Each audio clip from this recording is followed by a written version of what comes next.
Russian President Vladimir Putin has reignited calls for peace talks with Ukraine, proposing Istanbul as the venue for direct negotiations on May 15, 2025.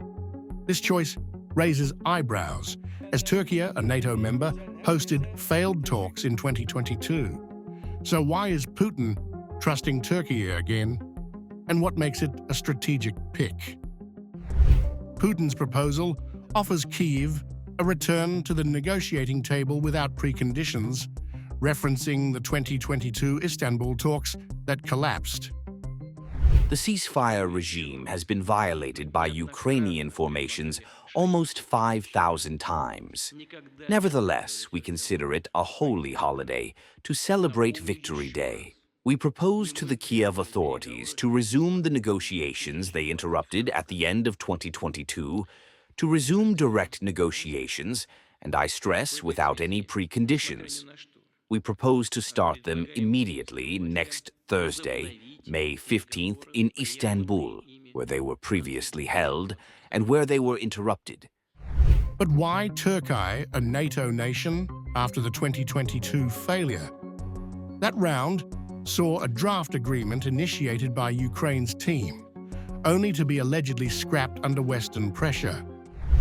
As you know, our Turkish colleagues have repeatedly offered their services in organizing such negotiations, and Turkish President Recep Tayyip Erdogan has done a great deal for negotiations organization.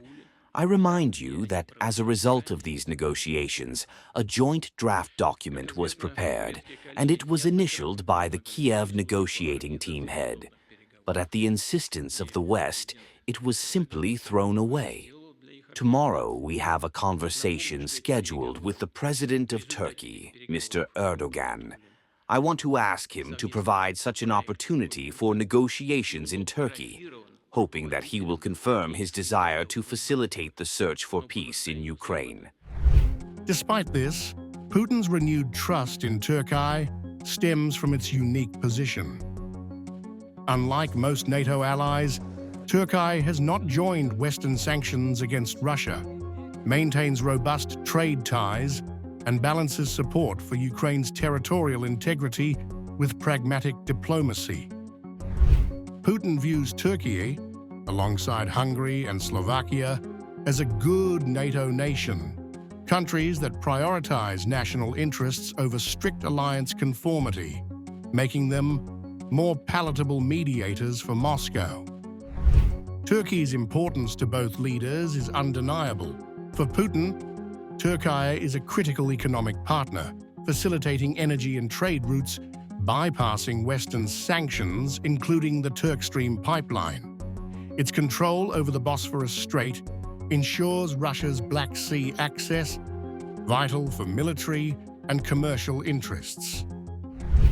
Putin's strong ties with Middle Eastern powers like Iran and Saudi Arabia further align with Türkiye's regional influence, amplifying its strategic value. For Zelensky, Türkiye's supply of Bayraktar drones and backing of Ukraine's NATO aspirations make it a trusted partner, while its mediation in the 2022 grain deal and prisoner swaps proves its diplomatic reliability. As one of only 3 non-European NATO members, alongside the United States and Canada, and the sole Middle Eastern country in the alliance, Türkiye bridges east and west, offering a rare neutral ground. President Recep Tayyip Erdogan has positioned himself as a global peacemaker, leveraging Türkiye's geopolitical clout.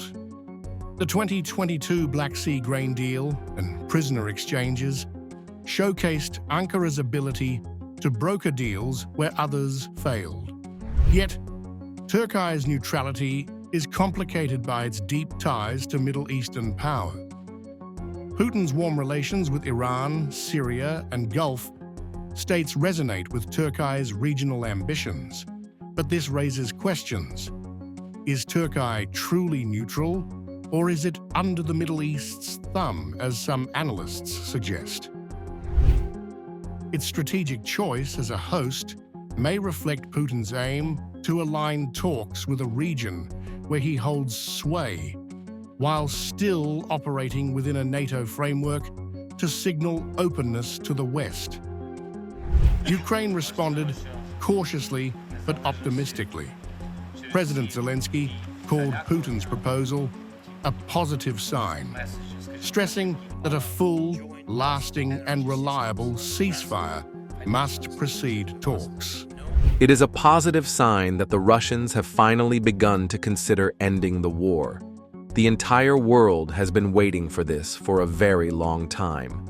And the very first step in truly ending any war is a ceasefire. There is no point in continuing the killing even for a single day. We expect Russia to confirm a ceasefire, full, lasting, and reliable, starting tomorrow, May 12th, and Ukraine is ready to meet. Analysts remain skeptical.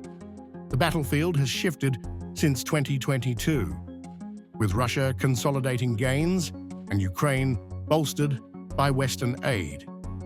Trust is scarce and peace seems distant. Turkey's selection is strategic.